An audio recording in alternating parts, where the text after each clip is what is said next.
It's just so important not to cut people out because you're angry with some particular party in it all. It's very easy to subtly try to punish people in this. But that, again, like a mantra, is not good for the children. It's not good for the grandchildren, and they will replicate it.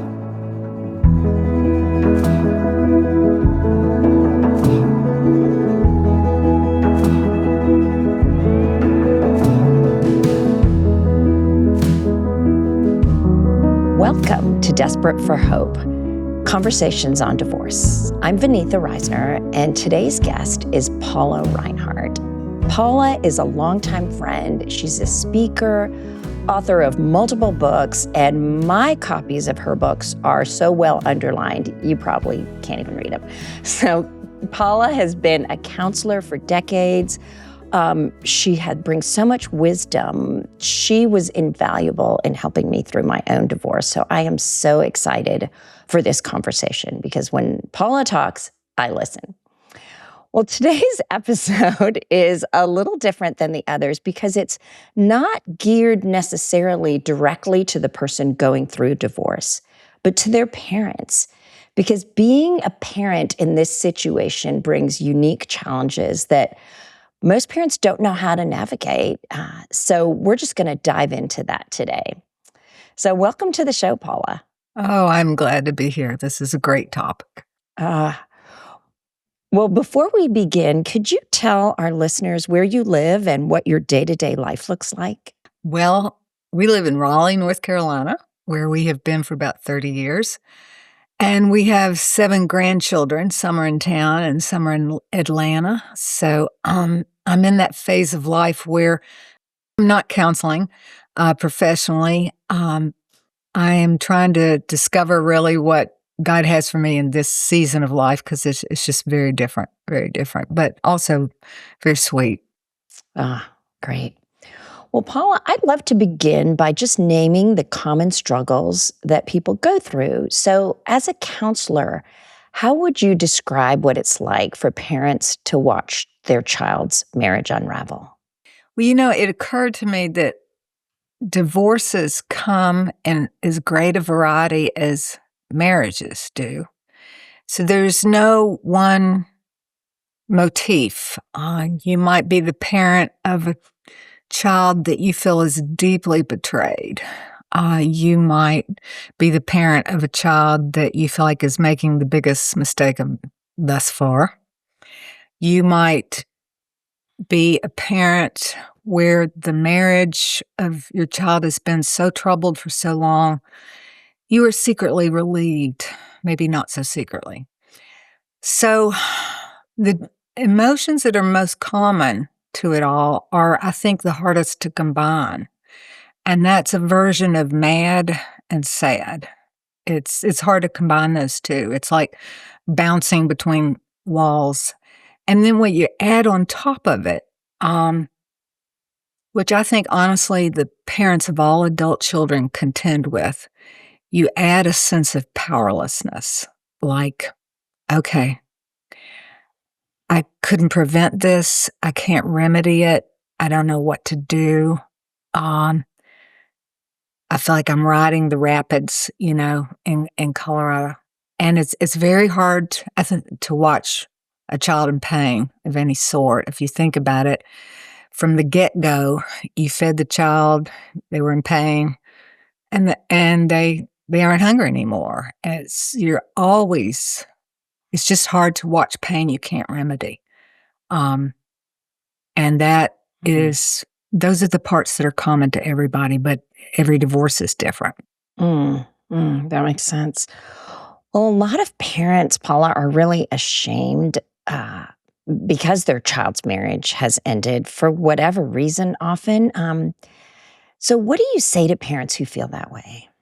One of the pieces of your child divorcing is that there's a public element to it. It is known at some point, well, so-and-so's marriage fell apart. And I think for all of us, when this kind of thing happens in our family, I know my first reflex is, okay, what should I have done better as a mother? Maybe this affected this. We loop it back on ourselves. But the best thing I would say related to shame and it all is please stop and listen a lot more carefully to the stories of what's hinted at in the your friends who have adult children. Because the common thread there, and we're all in a culture that is falling apart, and it trickles down into our families. And we have a whole generation now of kids influenced by gender craziness and identity politics and all kinds of things.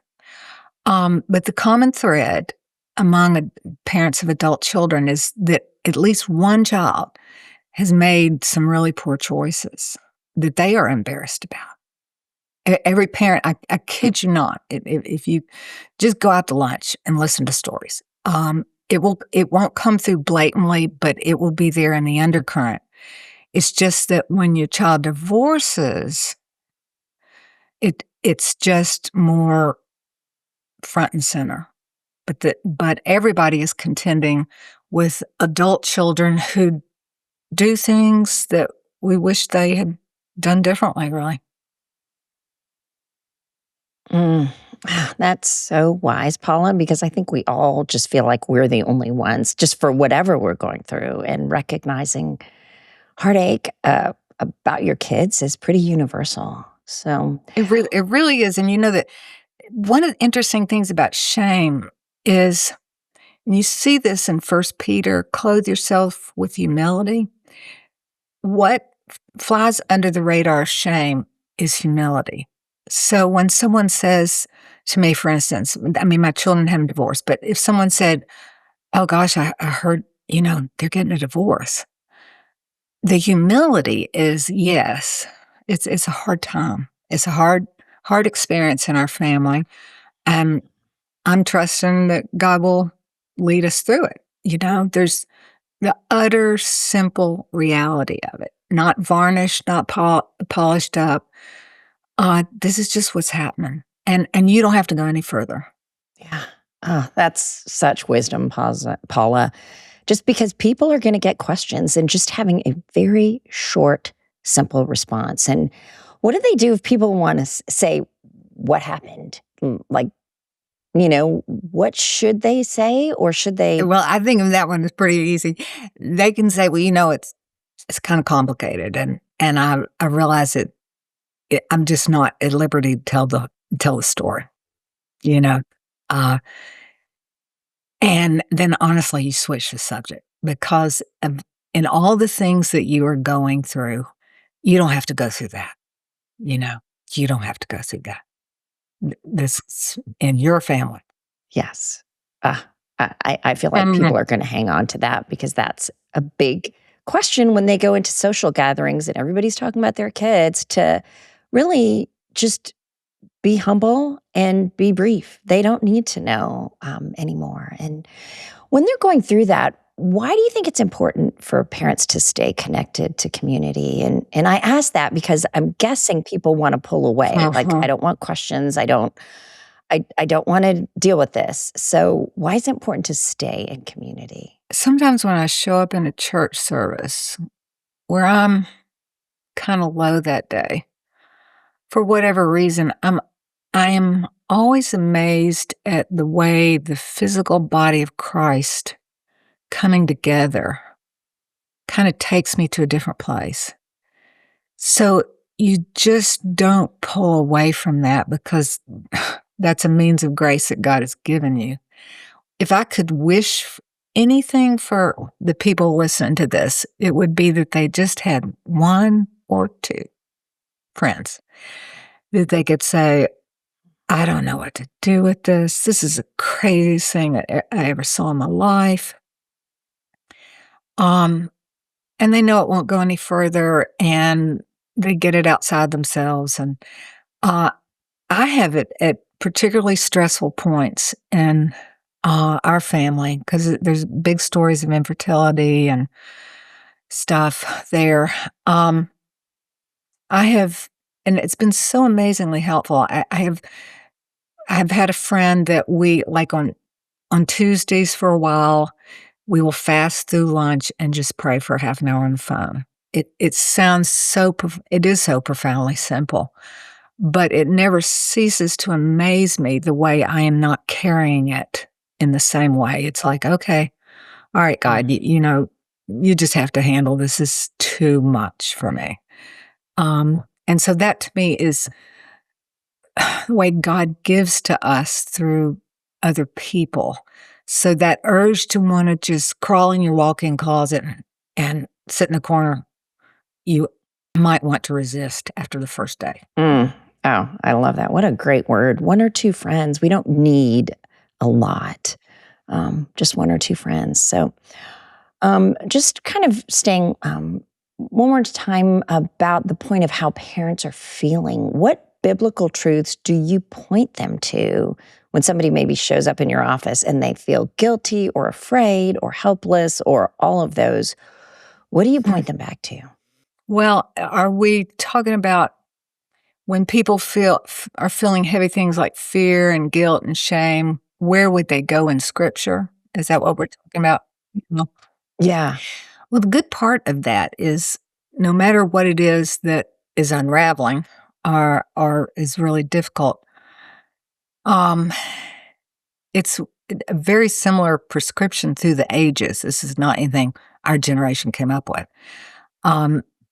You cannot be just immersing yourself day to day in the Psalms.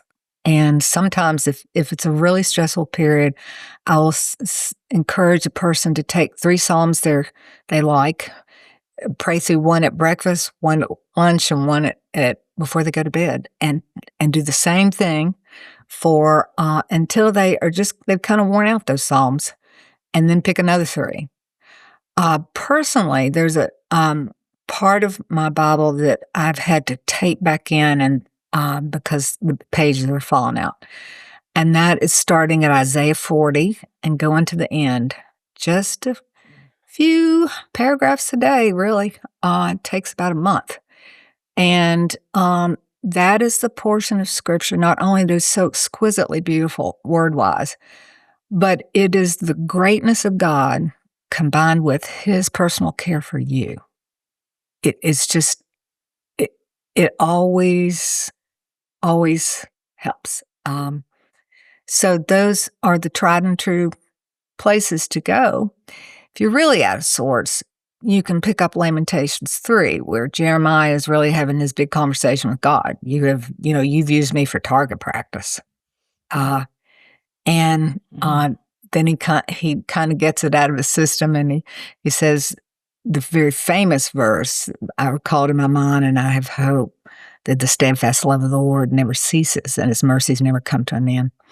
So there's actually so much, but I think a lot of the wrestling part of things is in the Old Testament.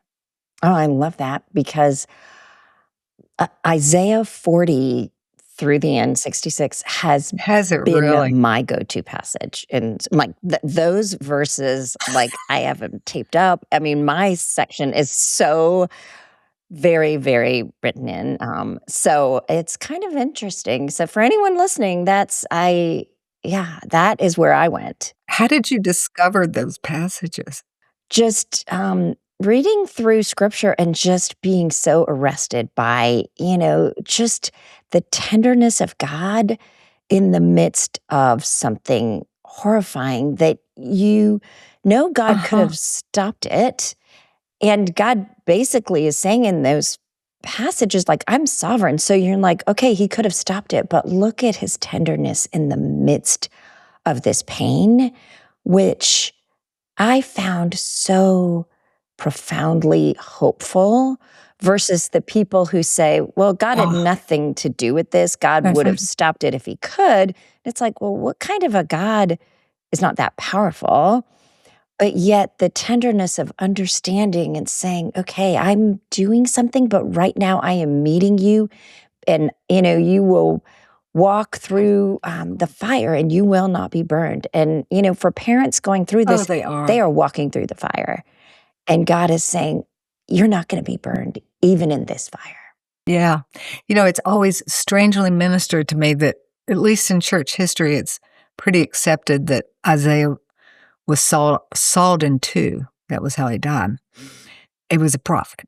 And it helps me to remember that not all stories come together. They're not tied up with a bow. But eventually, there is resolution, and nothing prevents the glory of God coming through it. But God is not promising me. I just want the story to work out here. I really do. And that's just not ever been in the contract, so to speak. Mm-hmm. Yeah. Yeah. There is redemption, See it all. but we may not get to see it in this life. Yeah. Yeah. Well, let's switch gears a little bit and talk about how parents can offer support to their children. So the first one is, if your child has been deeply wronged, how can a parent be comforting without feeding resentment or bitterness? I know when you shared that question with me, it kind of made me suck in air, because I can't hardly picture any part of this harder, because you have your strong emotions and their strong emotions. Which is why, in reality, in going through this, that old airplane adage really applies to parents. You need to tend to your own wounds in this first, as you go along, or you will jump right into the middle of the mess with your kids. How you're feeling, what the losses are, you just got to attend to that. What it's going to look like to forgive the parties involved, Lord have mercy. So that being said, you're mostly trying to listen some without being the professional counselor. You don't have to take it on. It really helps to just take a minute and pray for your child with them, because you won't be carrying it the same way, and they will look someplace else. What you're trying to avoid that's so hard is bitter judgments on the other party. I just hate that this man is such a jerk, or that this woman would be crazy enough, to run off with somebody else. That's what you're trying to avoid, because you can say none of those words ever to your grandchildren. Ever. Because part of their father is in them, and part of their mother. And they've got to, it'll take years for them to, in a sense, respect the parts that are good, and choose a different path than what perhaps a parent did. So, I don't know. When you think about it, Vaneetha, I'd love to know, what do you remember from how your parents handled it? Well, I love my parents, but they were super not neutral. So Not neutral. I had to remember they are probably madder than me. So if I want to be talked off the ledge, it would not be calling them. Oh, I think there's so many people that say that. Yeah, it's. Yeah, they were not the talk me off the ledge. Yeah, they were like, yes, isn't that awful? Which honestly has it's nice to. I mean, you need to be validated in some way, shape, or form. I often think, this is what I try to remind myself of if I can get my own emotions to settle down. I think of it as an empathy burger. Have you ever heard of that? Oh yeah, tell me more about it. Like, the top of the sandwich is something empathetic. I just hate you're going through this. And the beef is maybe the one thing you want to get across. Honey, you might want to think about selling the house, whatever it is. And then the bottom of that sandwich is, I wish I could make it better, some piece of empathy. But when you're feeling strong emotions, you just jump right straight to the beef, right straight to the beef. So that's part of why I say you got to tend to your own wounds first, so you can,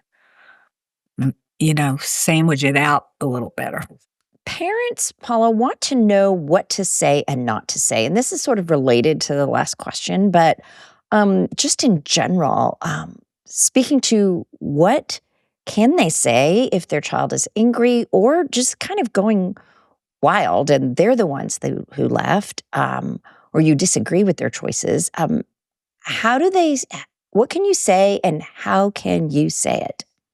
Well, let's pick up that important thread where you feel like your child is kind of running their ship over the waterfall and they're making some poor choices and they're moving too fast and that kind of thing. I know really to live with your own conscience, you have to be able to say, honey, I am supporting you, but I am not behind this choice. I think you need to think through it differently, slow it down. Think you're then put pieces to it that you were missing. You're focused on only one small part. But ultimately, this is your choice. One thing, is you've got to live this out and with the repercussions of it. And as your parent, as somebody who really cares about you and cares about a sense of family, this is just where I am. And you,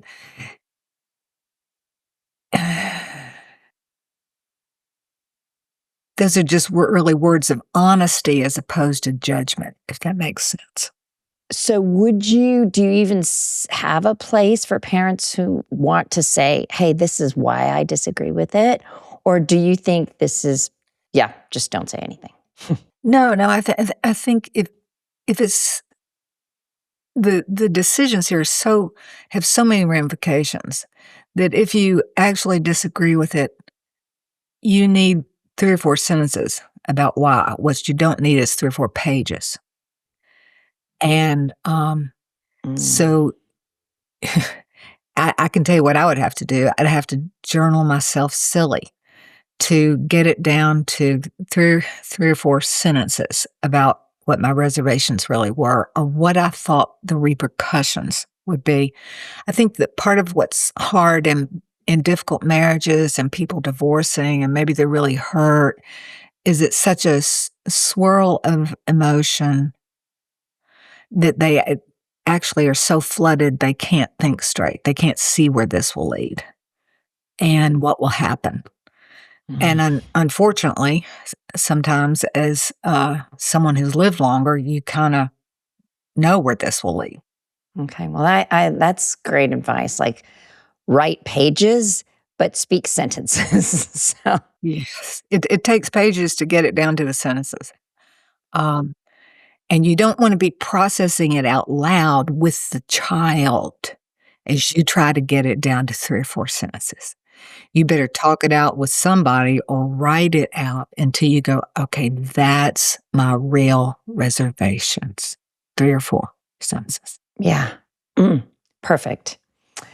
Well, thank you for that. I think that will be so helpful for so many people. Well, Paula, there's so many needs that your adult children have after a divorce, often financial struggles, finding and paying for a lawyer, housing, physical help, if they have kids, help with grandchildren. How could you speak to the tension of seeing all those needs and wondering what you should do and can do, like what's wise? You could throw yourself into their life, but what's wise? Again, the parent's internal need to take away the pain and to make it better is just the hardest part. I often remind myself of a wonderful phrase out of the recovery world. Sounds simple, but it's very important. It's called people make their choices. People make their choices. So there are choices that have been made here that I cannot remedy them all. But the thing to remember about a child in the midst of a divorce is that they already feel inadequate, debilitated, like they're never going to get their life back together again. And so you want to, as a parent, just pick out one or two things that have a time stamp on them, if that makes any sense. We'll take over your car payment for a year. Mm. Or how about if I keep the kids every Monday for a year? That's not open-ended. It's not a blank check. You're not stepping in 14 different ways, just a few, because both of you are having to trust that they will get their feet back under them. I think what you're talking about is a very critical juncture and an easy place where parents make it worse instead of better. How do they make it worse? That's They just get like stuck together with their adult child, like they're riding the roller coaster every day, either through conversations being had or being over there and this needs to happen and that needs to happen. It's a delicate balance. You don't want these people to fall through the cracks and their grandchildren in the midst of this. But the parent is the parent. And so I think you want to resist the urge to do too much or to do too little. I think the old adage is pretty helpful. Don't interfere and don't disappear, you know? Don't just pull away. But oh my gosh, don't step in and take this on like it's your monkey to carry on your back. That really, I think, is helpful for parents who are like, I don't know what to do, and worried that if they give a little bit, it's going to be the rest of their lives doing it. Or, you offer something initially that you think, okay, I'm going to do this, and then you realize, I can't keep that up. So on the front end, recognizing what you really can sustain and be counted on for versus offering a ton and then saying, I can't, I've overcommitted, I can't do anything. So most of us, including me, skip over the obvious question one fails to ask, which is the simplicity of what would help? What would help? I think, you look into the situation and think, well, there's 10 needs here. But in their mind, what would actually help? It might be something different than what you think. But again, you want to pull out a piece of it for a length of time so that you're not signing a blank check. Yes. Well, Paula, in terms of just figuring out, some kids want, their parents all in, as we talked about maybe, but other kids completely pull away. Yes, you recently wrote an article about estrangement that resonated with a lot of people. And I'm guessing that may be even more common through divorce. And it not only impacts their relationship with their child, but also their grandchildren. What do you advise people to do in that situation if their kids really have become estranged? What I would call the temptation to estrangement is more common in the midst of divorce. And as I've thought about it, I think it boils down to there being such a swirl of emotions. I mean, it's 3 generations of people: grandparents, parents, grandchildren. Everybody's feeling these strong feelings. And the temptation to want to find somebody to blame is huge. If my mother just had, used more empathetic language, I would have known how to talk to my husband, or fill in the blank. If my father hadn't been traveling so much. And so the temptation is to just throw that blame around. If it's coming at you as a parent, and really I kind of learned how to think about this myself through Joshua Coleman's book, Rules of Estrangement. But he advocates, and I think it's really true, pulling out a kernel of truth there. Yeah, I wish I hadn't been traveling so much. It's just all I knew to do to keep you in school. Pull out the kernel of truth there. take 3 deep breaths and admit that would play into things. But then go forward, not backward. We're not gonna rehearse all that. I mean, we're not because in many ways it's a decoy bird.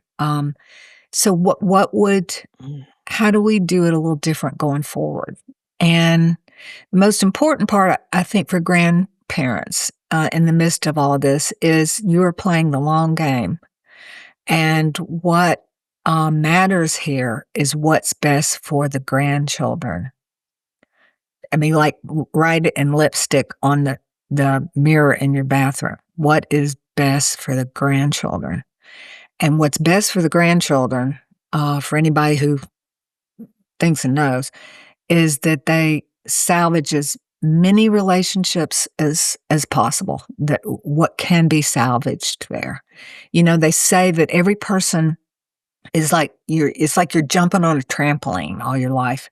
And at any given point, you need to look around that trampoline and see about 8 faces who are spotters. 8 people who, you know, they support you in some way, shape, or form. And so you don't want your child to lose their connection with even an inadequate grandparent. If you want to salvage everything that's there, and so that is the talking point between a grandparent and a child who's just so upset they've come out swinging at everything. I know it is so painful. It's so painful to be cut off from grandchildren or to be cut off from a child. And there's 100 reasons really why it happens more easily in our day. Mm. So what about if a parent doesn't even know why? Like the child says, I just need space, I'll reconnect. What would you advise parents do when the child won't even give an explanation? That it's so difficult when the other party won't state what the issue is. It makes me kind of want to come out of my frame. And in the Christian world, it's just profoundly ungodly because we are told so clearly in Matthew 18, if you have something against your brother, let alone the parent, you go to them. And if they can't get it, then take somebody else with them and with you. So if a child says that, then I would press a little bit harder. Okay, I can give you some space, but I need to know what what the issues are. And then let's plan a time to come back together. And if we can't do that without a third party, oh my goodness, I'll find somebody who can kind of help us through it. The good thing about Joshua Coleman's book is he went through this with a child, and he kind of gives a step-by-step approach to it. The difficult part is, that for the child, they might feel a little better because relationships that are uncomfortable, they don't have to deal with. Not so for how the parent feels, but it's never good for the child in the long run. It's like an addiction. They just cut off whatever relationships make them feel uncomfortable. And my image is that we'll have a generation of people who ends up in Hollywood squares, just waving to each other from a distance. It doesn't work. Yeah. Oh, I love that analogy. So what do grandparents do if their child is like, I need space? If they feel cut off from their grandchildren, what can parents do in that space just with the grandchildren? I'm so glad you brought that up because that would be the thing to negotiate. Like, okay, honey, you have your space for 6 months, but your children are going through a lot, and my goal is just to create some happy memories for your children. So you deal with what you need to deal with. I'm all ears. And let us, take the grandchildren to Tweetsie Railroad in June or fill in the blank. Yeah, sometimes I'm just thinking of the rare situations where the child will say, "Well, I'm afraid of that you'll do the same thing with your grandchildren that you did with me." That's the worst form of it. And, to which one can only say is, "You tell me what you don't want me to do, and I won't do it." So you are operating on their terms. Um, the great thing about grandchildren is that God gives you a second chance. He does. You can correct things. And you are waiting for your child to realize that they are not going to do it perfectly. They think they are, but they aren't. You know, they just have different issues to see a therapist about. And, you know, so it's quite a dance. Yeah. So those words are so important. You tell me what you don't want me to do, and I won't do it, so that the child can say that and then feel assured that that their parent is going to honor that and know that, because it might be something really minor that they're worried about, and the parent can be like, I cannot do that. So what great advice for that. And then, so say there's not estrangement, just just normal relationship. How can grandparents just be connected? What are some ideas in terms of just staying connected, staying in the grandkids' lives? I have heard of grandparents who weren't able to see their grandchildren, but wrote them letters about and put them in a special box about what they really wish they could have done or how they were thinking of them. But if there's some connection at all, then to send that child something the child really values, to certainly half of them live on text anyway, most of them live on text anyway, and to just step in the small ways that you can. You don't want to disappear. It's in a sense, you want to find little small ways to say, "Look, we are here for you. You are very important in our lives, and we are important in your lives." And we're just living in a day where people have such little awareness of what extended family, how important it actually is. They only have one or two aunts or uncles. I had 18 sets of aunts and uncles. I had 35 first cousins, and I knew them all, you know? Wow. Yeah. Importance of the family you do have is even more of a priority nowadays. So, yeah. Well, so kind of leads me to what happens if your ex, I mean, the child's ex, has more custody or has the kids more. Like, how would you recommend the parents, should they try to get involved in their kids' lives? How can they do that dance of, like, I'm now the ex-in-law, but the in-law is got a lot more time with the child, like graduation, birthdays, Mhm. those kinds of things. What would you recommend they do in that situation? It's a difficult position to be in, and it has a lot to do with whether or not there's any relationship with your ex-in-law, what it was like before, and is there something salvageable? The best situations, know that ex-in-law is aware that their child needs two sets of grandparents. That's the way God planned it, and they just need that. And so they make some space for that, whether they're the primary caretaker or not. Um, it's just so important not to cut people out because you're angry with some particular party and it all. It's very easy to subtly try to punish people in this. But that again, like a mantra. It's not good for the children. It's not good for the grandchildren, and they will replicate it. So, yeah, I think that in the situation you're talking about, unfortunately, that set of grandparents is having to work harder and probably getting less for their work, so to speak. Hopefully, it eases over time as people settle down and life goes on. Hopefully, it is over time. But the reality, what you're working off of, is what's best for the children, and that's undeniable.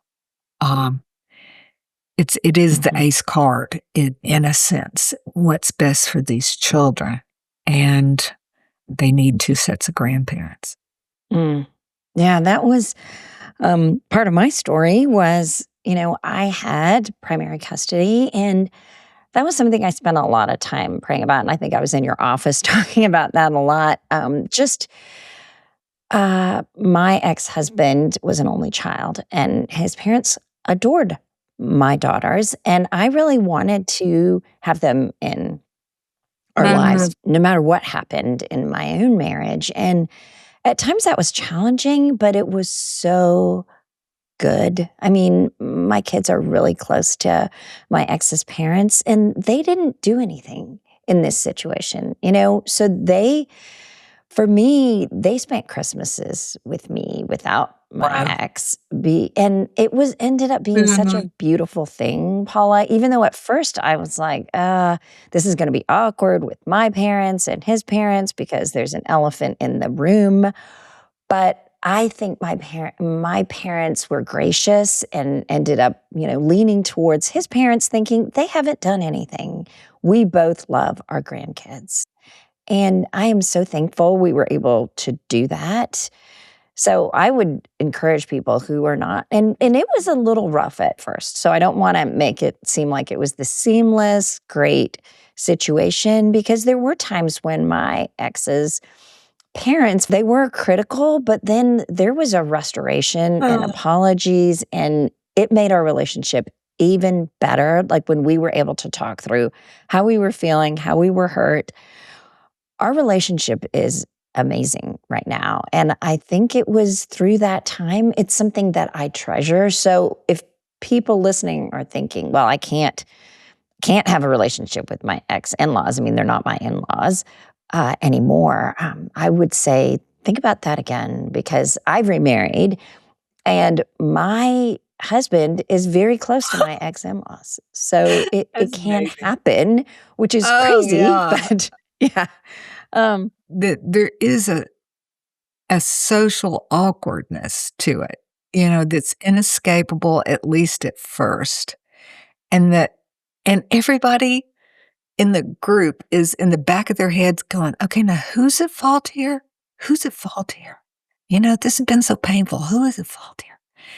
But the causes are overdetermined, and it doesn't help. I mean, how did you resist the urge to blame your ex-husband's faults on his parents and therefore not really want to be around them? Probably prayer. Just saying, okay, God, I tend to hold on to wrongs and rehearse them and make connections, and realizing, one, that eats away at you. Like, it just does. It becomes these grooves that you run through your mind of, like, hey, I shouldn't have a relationship with them. They've done these things. And recognizing, as a Christian, like, God is not calling me to rehearse people's wrongs, but to release them to Him. And that is truly what I felt like God wanted me to do. And every day I would beg God, really, don't let me be bitter. That was my prayer request every day, is, Lord, don't let me be bitter, because I had met people who went through a divorce and bitterness was on their face. They didn't even have to speak. And I thought, I don't want that. I don't want these lines of bitterness that really, once they're really etched, they don't go away. And I didn't want those. Botox is not going to fix lines of bitterness. That's really true. It does show up on one's face. Yeah. But and essentially what I hear you saying is you did the actual work of forgiveness, which is, in a sense, stepping away from all the blame, because no matter what your ex's parents did or didn't do, people make their choices. People make their choices. Hmm. And Yeah. there are choices that I've made in this that weren't good ones, you know? So if you can kind of release that, you might be able to get what you got there, which was their faces in the memory of your children, in important gatherings. These people are on my team. And oh my goodness, that is worth every piece of, what you have to do. It really was. They felt supported, and I am so thankful for that. So, Paula, what do people do though when they don't get holidays or they're not close with their grandkids, and they look at their future and they think this isn't the ticket I bought. I didn't expect this. How can they face those changes honestly without becoming bitter? Very, very hard question. I think so much of that book that came out a few years ago, Being Mortal, by Gawande, in which he explains that as people get older, all that really matters to them is family, or that's what matters the most. And so these kind of losses hurt to the core of one's being. They really do. I think so many of us, I would number myself among them, have spent our adult lives creating family.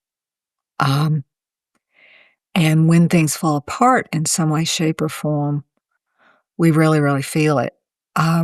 One thing I have really been surprised by, it is having to admit to myself that it's impossible to nail down family. The thing shifts and changes, and actually you have a different sense of family. Oh, reshaped 5 or 6 times through your lifetime. Uh, so how is God providing family in some sense at this point in our life becomes huge. I'll tell you a verse that I go back to so often in this because family has been so important to me, is that first verse in Psalm 16 that says, "Preserve me, O God, for I take refuge in you. I say to the Lord, you are my good. I have no good besides you." And what that really means is there is nothing good that lasts. Nothing. Even the most perfect sense of family. People die for crying out loud. There's no good that lasts, and except the Lord. And He's infinite.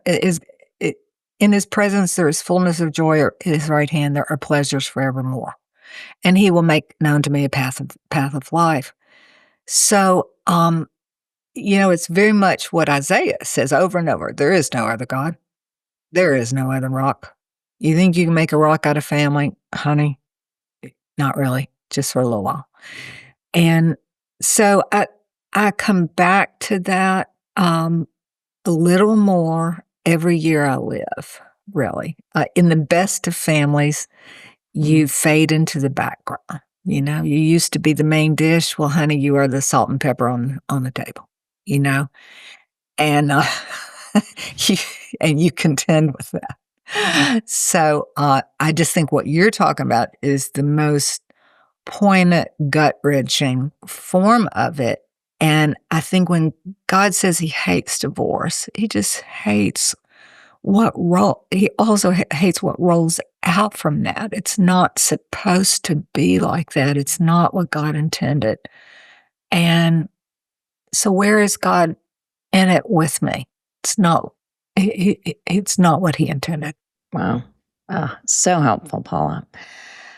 So I would love for you to just picture that you're talking to a parent right now whose child's marriage has just ended. what truths would you want them to hold on to? Well, if you're a person who's been through this experience, you can kind of ride it out with them a little bit. I try very hard myself to resist the urge to say, well, in our situation, and start talking about myself. So you're mostly listening, but I'll tell you the thing, what I think people eventually most need to hear, and that is, this is not the end of your story. This is not the end of their story. It's not the end of your story. It's really difficult to walk through, but again, God will make known a path of life. You're trying to walk a path of righteousness, as Psalm 23 says. But this is not the end of the story, because, oh my goodness, it does feel like the end of the story. Yeah, I think that's the one piece. You probably remembered that deep feelings of hopelessness in it all. Yeah, I remember thinking, I'm never going to laugh again. And it's just like there's going to be no joy left. And yet, love back to Psalm 16, in your presence is fullness of joy. It's not in my circumstances. It's in God's presence. So, yeah. Well, Paula, I love to end every conversation with this question. What is something fun that you love so much you could practically do an ad for it? That's, honestly, there's so many things. What could I do an ad for, though? I tell you to get on my bike and turn on my Spotify list of music, to combine the air flowing past me and being out in it with music is just as good as it gets. In my stage of life, I am busily doing my PT exercises from a hip replacement because I am desperate to get back on my bike. Oh, wow. Oh, that sounds great. I want to hear your Spotify playlist. Do I have a Spotify playlist? Okay. Well, maybe we can link to that. Well, Paula, thank you so much for being a guest. Walking with adult children through divorce is complicated, heartbreaking, and I think you've really helped us see how to carry well what isn't ours to carry fully. And for those of you listening, I hope this conversation was helpful for you and brought you insight and comfort. And if you think it might be helpful for someone you know, please share it. Even parents who are not going through divorce, but who, their kids aren't, but who are estranged from their kids. I feel like this episode could be really helpful. So thank you. It's a pleasure to be with you. Thanks for listening. Thanks for listening. This podcast goes along with my book, This Was Never the Plan, Walking with God Through the Heartache of Divorce, available everywhere books are sold. If this episode was helpful, you can follow the podcast wherever you listen. Links and resources mentioned are in the show notes. See you next time.